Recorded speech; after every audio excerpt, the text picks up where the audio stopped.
Hello, I'm Glenn Close, and I've learned from experience that mental illness is a family affair.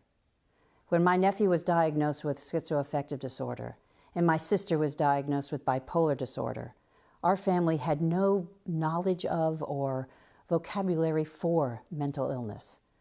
I can't even remember ever talking about it. The subject just never came up because it was something that happened to other families, not ours. But when my nephew and sister got sick, we had to start talking and learning about mental illness if they were going to survive. At the same time, they sought help with our full support. They learned about their illnesses and they got treatment. We have become a strong and informed family support group for them. We co-founded a national organization called Bring Change to Mind with the sole purpose of fighting the stigma that surrounds mental illness. We say the scary words out loud: schizophrenia, bipolar disorder, serious depression, PTS, acute anxiety. As an actress, I've always been aware of the formidable power of words, how frightening some words can be, and how they lose their power if you say them often enough, and if you are aware of what they can mean in people's lives and in the lives of their families. My sister Jessie is a writer and a poet. She lives with bipolar disorder. She has become a courageous advocate for those living with mental illness, and she is in recovery. My nephew Kalen is a furniture maker and a painter. He lives with schizoaffective disorder. He too has become a courageous advocate for those living with mental illness, and he is in recovery. I'm proud to be an American, to come from a country whose people are known for their fearlessness in the face of seemingly insurmountable challenges. I challenge every American family to no longer whisper about mental illness behind closed doors. I challenge us to end the fear, shame, misunderstanding, prejudice, and discrimination that people like my sister and my nephew face every day.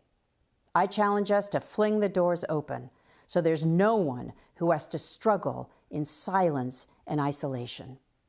And I challenge all of us to let it be known that recovery is possible. The earlier the diagnosis and treatment, the better the outcome. 1 in 4 of us is touched in some way by mental illness.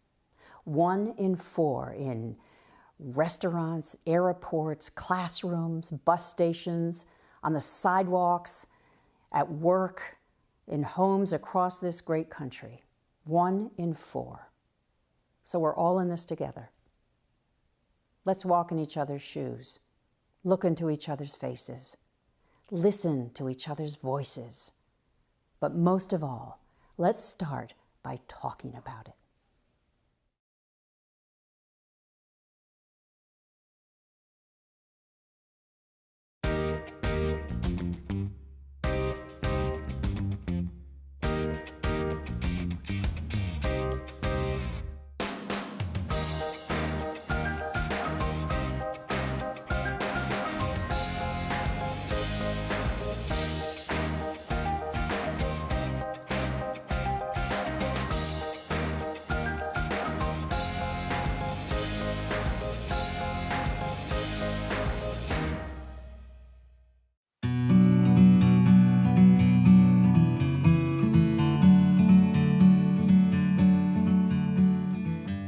Hi everyone, my name is Jessica Whittemore.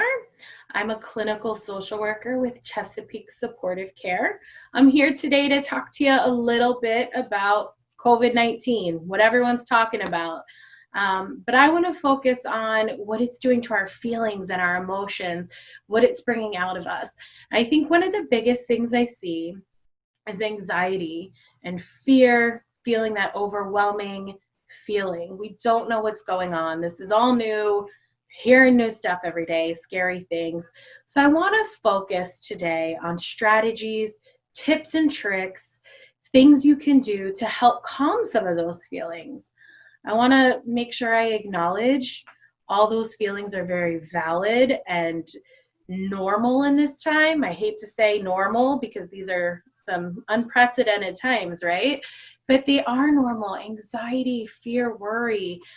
this is what a lot of people are experiencing. So I hope today you learn some strategies. Maybe they'll help you out. I'm going to go over just a few points, and then I'm going to end with a guided meditation that we can do together. And hopefully it helps relieve some of that stress and anxiety. So I want to start off by talking about the media and all the facts that are out there going around. It's important to make sure that you're learning actual facts and sticking to websites like the CDC and things like that. Don't believe in everything you hear and all that. But it's also really important to take a break from the media. I think we're so engrossed with COVID-19. It's everywhere. It's on the news. It's on commercials. It's on the radio. Your friends are talking about it. Your family's talking about it. One of the biggest things we can do is really disengage from that. Take a break.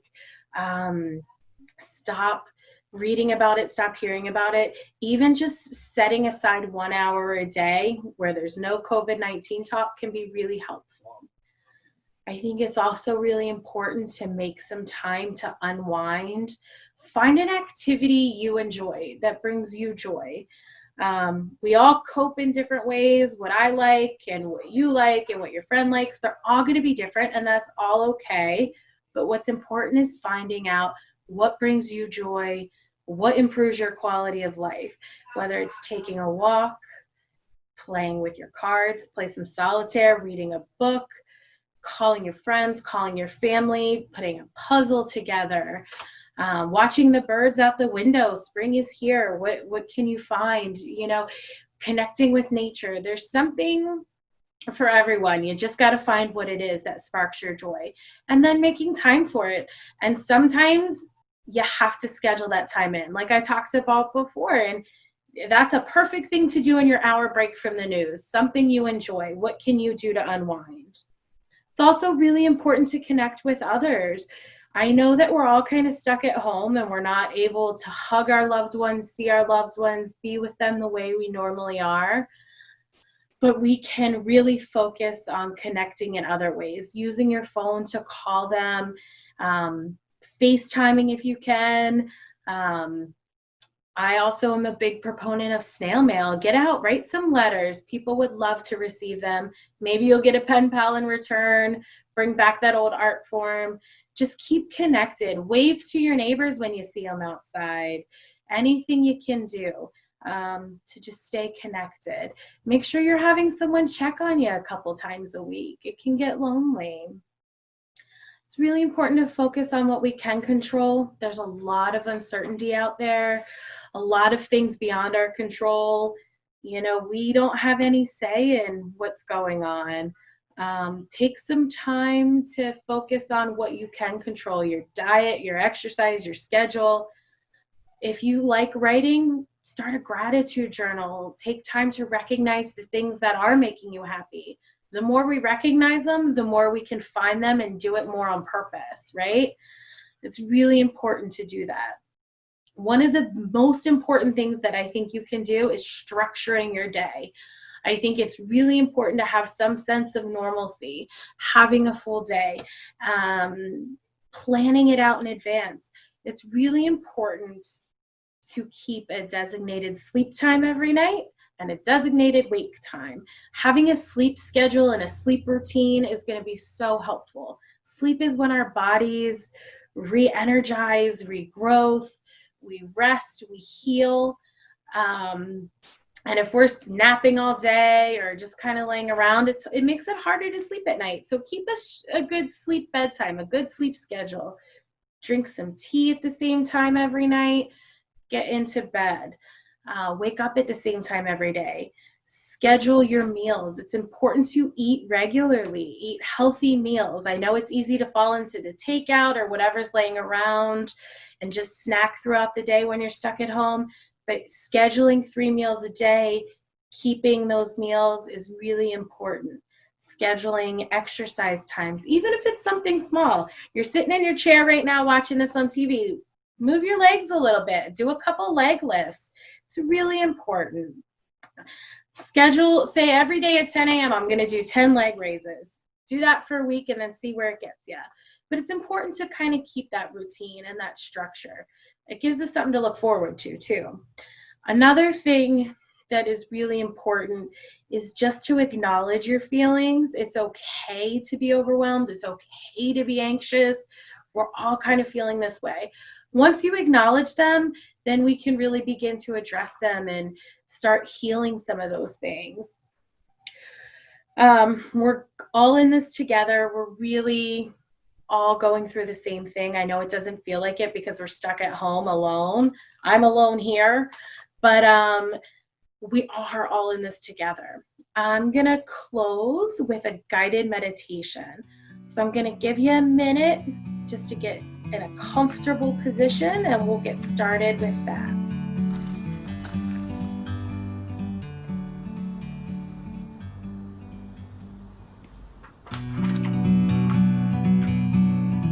I'm going to begin by taking a moment to allow your body to settle.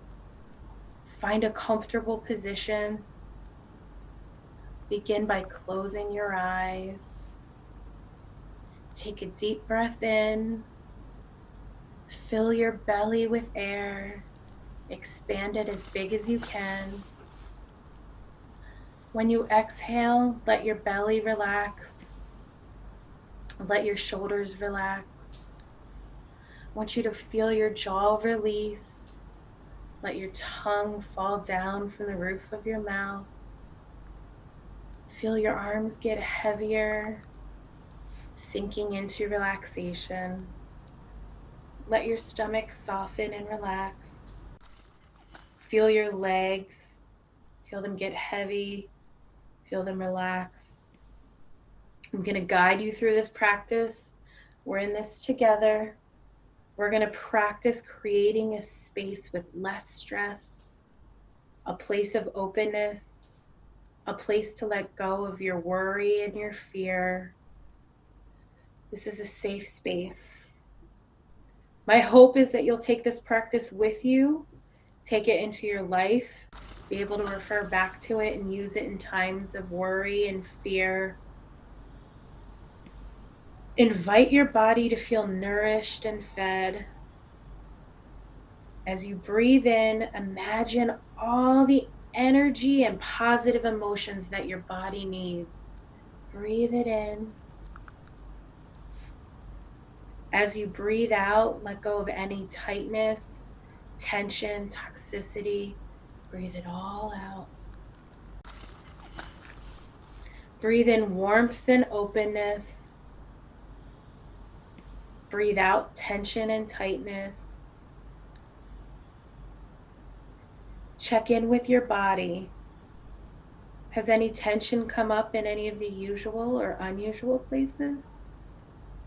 If it has, I want you to soften them on your next exhale. Breathe in and exhale. Feel free to move or shift in your chair, whatever position you find comfortable and helpful, whatever helps you soften your body. I want you to check in with your mind. Are there any stories taking up space that don't need to be there? Anything you've read or heard? Invite those thoughts to come, but then invite them to go. Don't cling to them. Breathe in and breathe out. Breathe in all that positivity. Breathe out all the toxicity. Breathe away all the stress and anxiety. I want you to check in with your heart. Are you having any sensations in your chest or your front of your body? Is there any warmth or is there tightness? Just observe without judgment. Breathing in and breathing out. Inhale all the positivity and strength.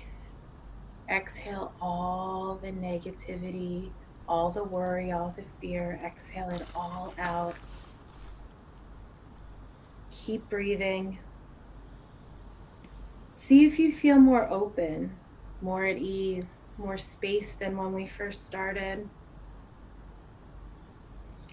We're going to begin to close, but before we do, I invite you to have a little smile, bring your hand to your heart, say silently or out loud if you want, may I be well, may I be happy. Breathing in and breathing out. May I be well, may I be happy. Inhaling and filling your belly all the way with air. Exhaling out all the negativity. May I be well, may I be happy. Keep breathing. Tell yourself you can come back to this practice whenever you feel stressed or anxious, whenever you feel you need to give yourself some nourishment or space. You can always come back to this moment. May I be well, may I be happy. We're going to finish with all taking in one more breath together. We're going to breathe all the way in and all the way out. Exhale as much of that air as you can. Now that we've taken our final breath, I want you to open your eyes. Hopefully feeling that sense of openness, a bigger sense of ease, feeling better. I hope that you take this practice with you. Feel free to take it when you can. This anxiety is normal. I'll be thinking about you. Take care of yourselves. Be happy and be well.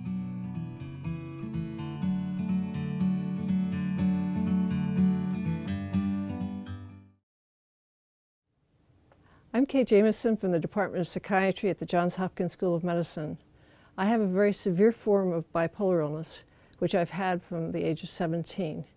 It's a devastating illness in many ways. It's incredibly painful, causes a lot of suffering, and it leaves you without hope and leaves you without any sense that you can deal with the future or deal with your life. One of the great things about bipolar illness, though, is that it's very treatable, and it's important to get treated really as early as possible. I was very fortunate that I did get treated very early, and I've been able to live a very good life and one that I've enjoyed enormously. I think it's important to realize that this is an illness of youth in the way that many psychiatric illnesses are. It hits young. You're first likely to get ill when you're in your late teens or your 20s. And at that time, it's particularly important to get treated because the illness can take such a toll from your life otherwise. And when people ask me, as students often do, how can you do it? How can you live a good life with this illness? I tell them it's entirely possible and it's really, really hard. But then the best things in life tend to be really hard. Work is hard, meaningful, imaginative life and work is hard. Love can be hard, but they're the things that give one meaning in life, and it's really important to get a hold of this illness and get it treated and then go on and set the world afire.